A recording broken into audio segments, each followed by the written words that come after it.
My mother-in-law convinced my husband I was infertile, but when the truth came out, it destroyed our marriage and their toxic relationship.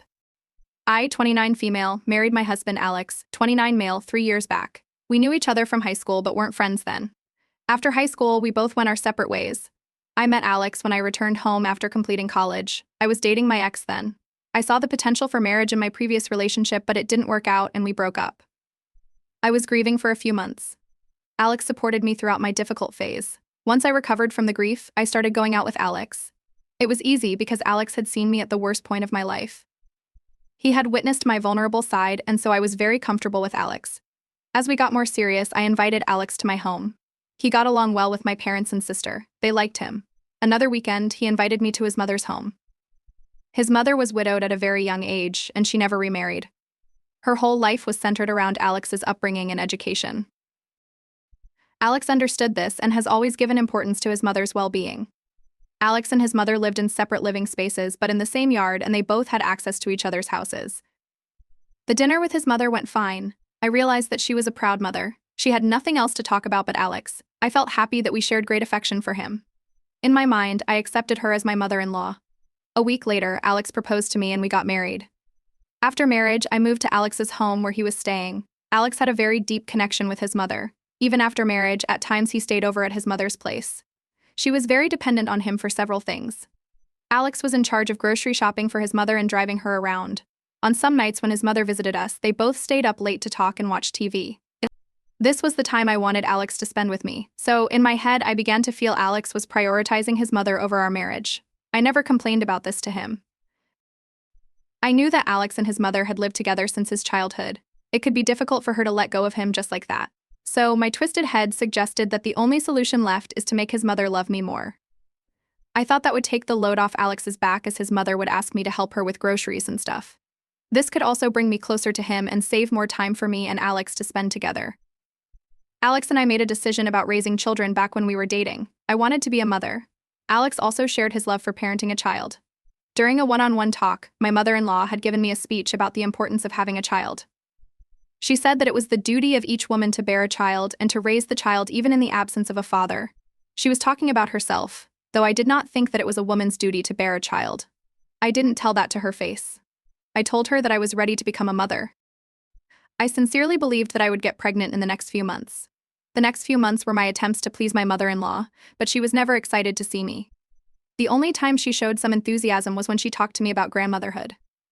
She even named my unborn child before I conceived. If I'm recollecting well, the name she gave him was Noah. She inquired about him as if he was alive. I felt creepy about it. Sometimes she would ask me when Noah was coming. Other times it would be about her parenting plans for Noah. She was obsessed with my unborn child. I brought this up with Alex. He thought it was adorable. Since Alex didn't care about how disturbing it was for me, I decided to let it go. When my mother-in-law suddenly stopped bringing up Noah in our conversation, I was surprised. I asked Alex if he had told her about our conversation.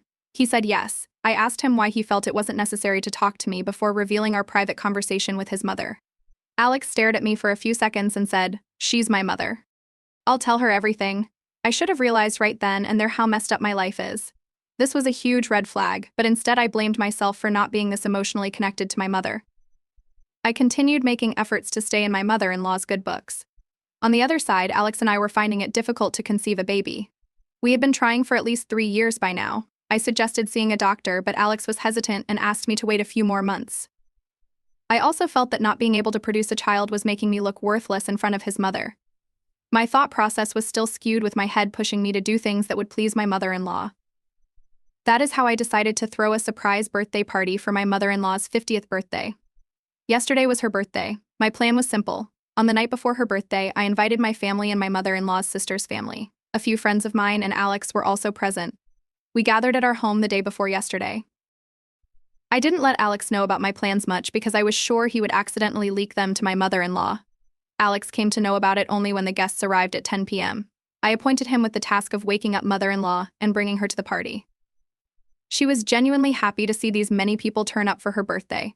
We were waiting for it to turn midnight to cut the cake. But I think I was desperate. I wanted to let her know that this surprise party was arranged by me, so I decided to give a speech. I began by saying how marvelous she is. I also talked about the solid relationship between Alex and his mother. Then I talked about me arranging the party. I finished the speech by saying that I wished to do this surprise party thing as a yearly tradition. Then I asked my mother-in-law to make a speech. Her speech started with a dig at me.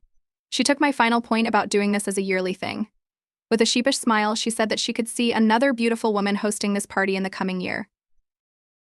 There were a few laughs here and there, but I felt like she meant something. My face went pale. When I looked at Alex, I saw that he was trying hard not to look at me. I immediately asked him to come outside. I asked him what her comment was about. He denied it being anything serious for the first 5 minutes. That was the first time Alex was seeing me this angry, so he was visibly shaken. He tried to go inside, but I blocked his path. He looked lost, like a child who lost his mother's hand in a crowd. When I pressed him further, he opened up to me. His mother had convinced him that I was infertile. Alex's mother used to push him regularly about having children. She wanted to see her grandson before dying. One day, she asked him whether I had disinterest in having children. He stayed silent for a few seconds before answering that question, but she interrupted by saying that she always knew how much I hated raising a child. She accepted that as the truth, and Alex did not dare to correct her. Such assumptions and guesses about me have ruled that woman's brain for the past few years. That could be the reason for her hostility towards me. Her recent conspiracy was my infertility. Her son Alex was not infertile. She was sure about it because she raised him right. He was the perfect son. She told Alex that I was infertile. Again, he did not deny it or agree to it. So my infertility was established between them. Now she's pushing him to divorce me and marry someone who could conceive a baby. She convinced him about divorcing me and asked him to find an ideal woman. Upon his mother's advice, Alex was trying to find another woman to marry after divorcing me. For a second, I reflected on myself. What was I doing? For the past 3 years, I have been trying hard to make a lady love me who might have hated me the moment she saw me with her son. I wanted to get back at her somehow, so I rushed inside. I could hear Alex asking me to stop from behind me. I did not. As soon as I was inside, I walked up to my mother-in-law. She was just finishing her speech, so I took over immediately. I tried hard to make the speech that I made not sound like a hysterical rant. During her speech, she talked proudly about not remarrying after her husband's death. I used this point and called her out for keeping her son in her hand. I told people about how she was destroying my marriage. I also blamed Alex for not standing up for himself. My mother-in-law was still calm. She stood up to say that she was annoyed at me for not giving her a baby. Back when I was in my previous relationship, I got pregnant once. Since there was no viability of raising a child, I had to abort the fetus. Alex was the only person who knew about this. I knew that. Among both of us, Alex was the one having trouble. That's why I didn't push him to do tests and treatment. I was ready to give him time. But now, both the son and the mother have decided to push me out of this marriage, claiming that I was infertile. So I narrated to the people present and finally called Alex to confirm whether it was true or not. Alex was trembling while he answered it was true. I saw that my mother-in-law was losing it. I took her birthday cake and threw it at the wall and asked her to get out. She was scared and walked out immediately. Alex tried to go behind her, but I blocked him from doing it. I wanted to see how she dealt with emotions alone. I felt happy that I had saved my self-respect and left home with my parents and sister. This happened the day before yesterday. Today, Alex called me. He cried more than he talked. His mother was not talking to him, and that was driving him insane. He told me that I was the one to blame for ruining the relationship between him and his mother. His mother's sister also called to tell me how I shouldn't have been this inconsiderate to a woman who had lived almost all her life alone except for her son.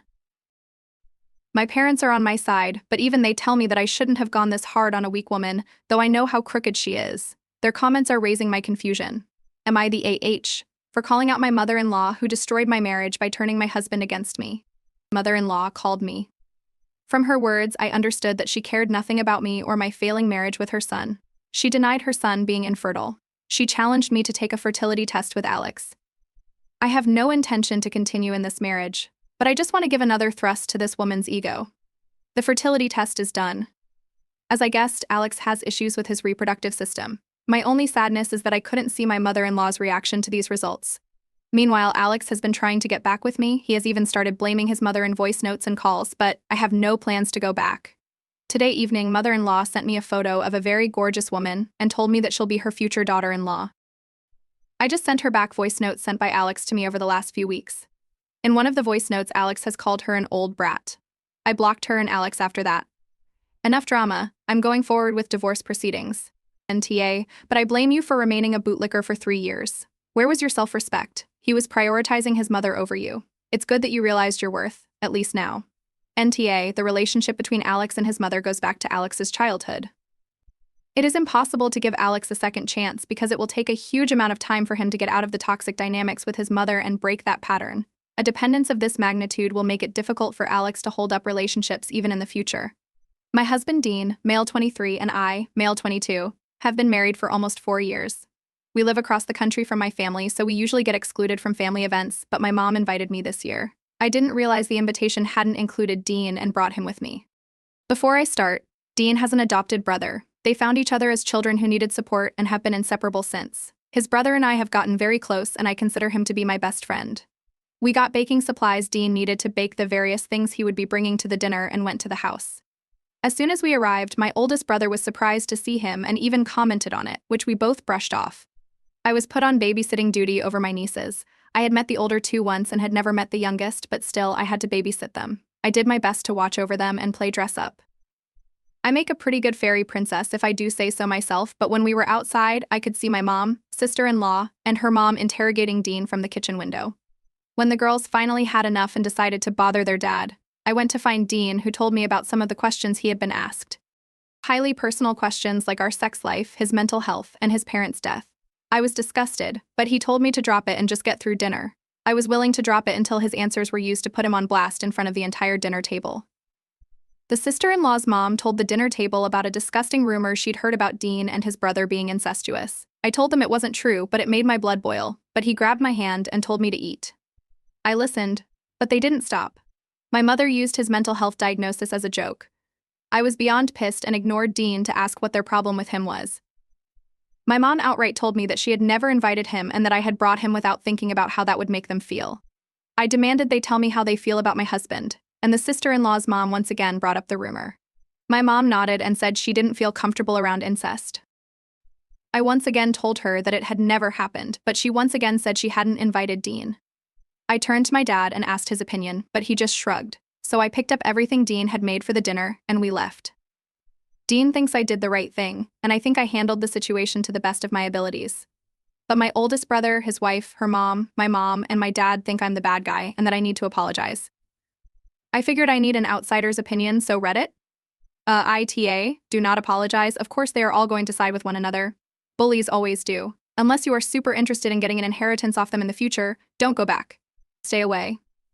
Disown your parents and question who, or even how, someone can come up with an incest story. Get away. NTA, if you're married and invited someplace, then spouse is part of the invitation, unless explicitly excluded, which would be adequate grounds for declining the invitation. Your mother is TA and your father is spineless for not calling her out on her rudeness. Personally, I wouldn't talk to them again without an apology and would not set foot in their house for quite some time. My parents are very wealthy and during the pandemic purchased a very nice house, desert home, and moved there permanently. It was very expensive, about $2 million. I'm not saying that to brag. It's an important detail. Of course, my parents want my family and I to visit them. My husband and I are in our early 40s and I'm currently pregnant.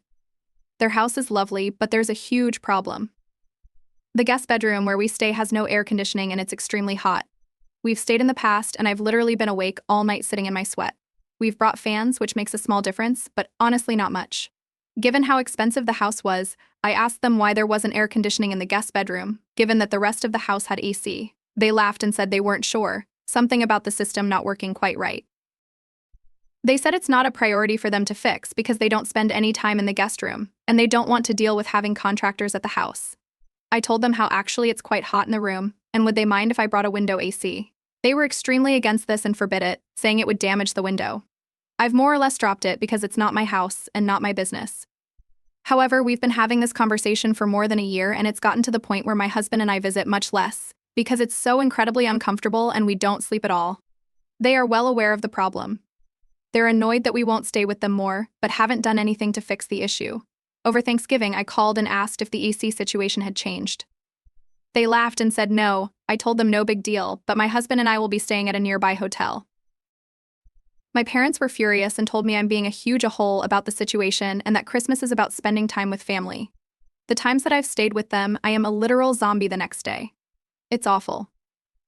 ITA, if I stay in a hotel for Christmas because they refuse to fix the AC. They've also put about $1 million into the house, including landscaping, a new kitchen, a pool, but have neglected to fix the AC system. NTA, I would tell them this. If you think it's no big deal and you want us to visit and stay there, then swap rooms with us because maybe what we find intolerable is workable for you. If you can't see your way to do this, then you understand perfectly why we can't stay there and you know what to do about it. NTA, and you should have done this much sooner, like after the first sleepless night. If there's an option for a hotel or nearby Airbnb type stay, go there. Your parents aren't necessarily AHAs for not having air conditioning. I stay with friends and family who don't have AC, but it's out of their budget and they're not AHs about it all. And I can visit when it's not too hot. But they are massive H's for being upset that you won't stay with them when their hospitality sucks and they could fix it, but won't. Next story, I, 31F, have a friend, 32F, who we'll call Z for the purposes of this post. For background, Z and I have been extremely close since elementary school, to the point we called each other sisters, and our fathers worked together for years before that. Needless to say, I was close with her family as well, and spent a lot of time with both her parents and her siblings, as well as her grandparents. I was always over at their houses, I attended events at their church, and we did a majority of things throughout school together. In high school, Z met her now husband, who we'll call JJ, was a couple years ahead of us, and they spent a lot of time together, and soon her entire world revolved around him.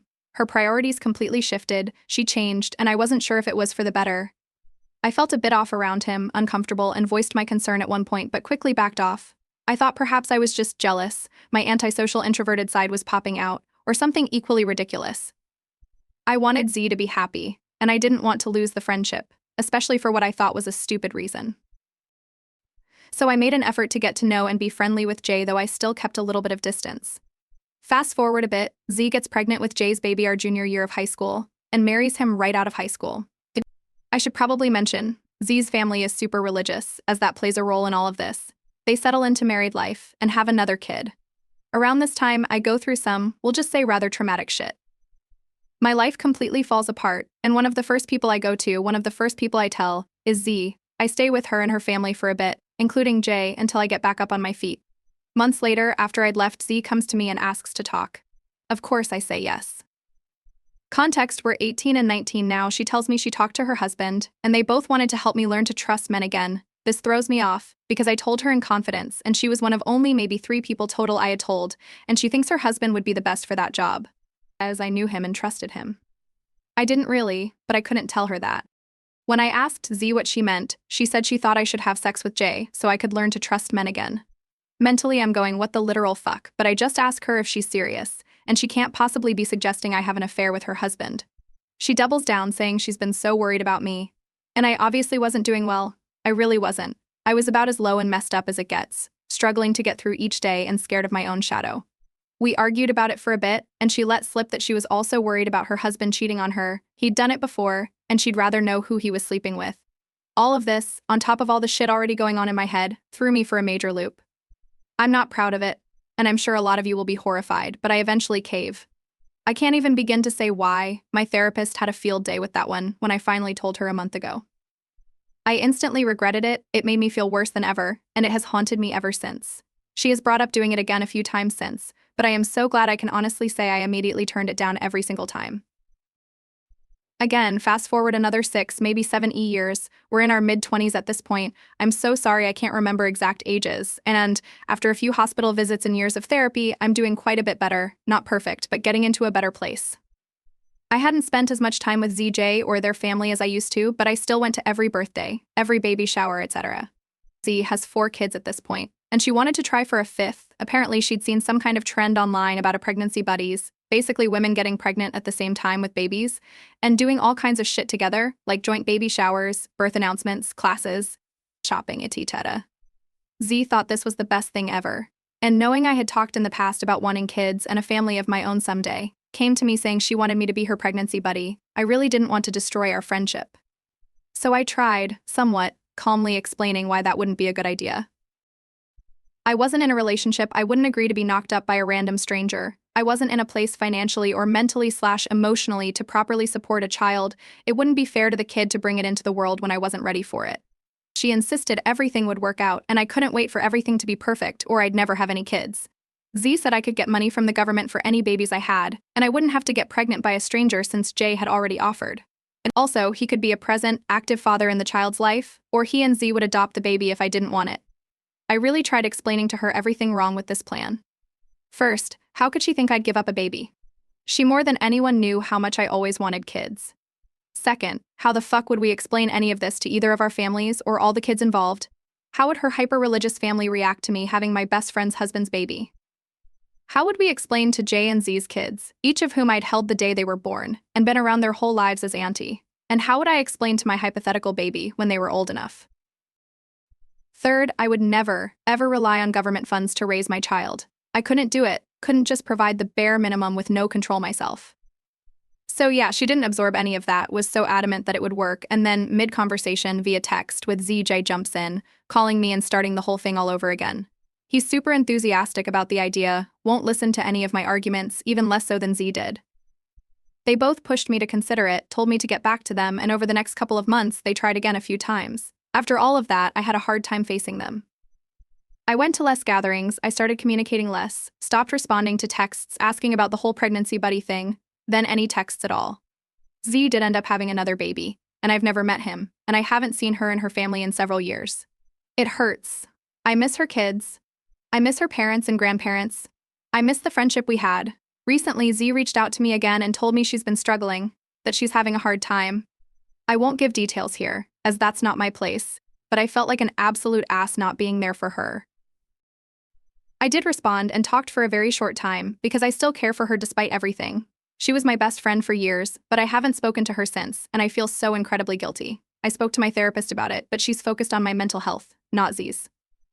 So I feel like it isn't an unbiased opinion. Am I the asshole for ghosting Z and her entire family? Am I wrong for not being there for her while she struggles when she was there for me? I'm so stuck in my head with all this that it's driving me insane, and I really need some perspective on this. I feel like maybe I overreacted, or maybe it isn't as big a deal as I think. Though to me it all seems so unbelievably crazy. Please help, I would appreciate any honest feedback.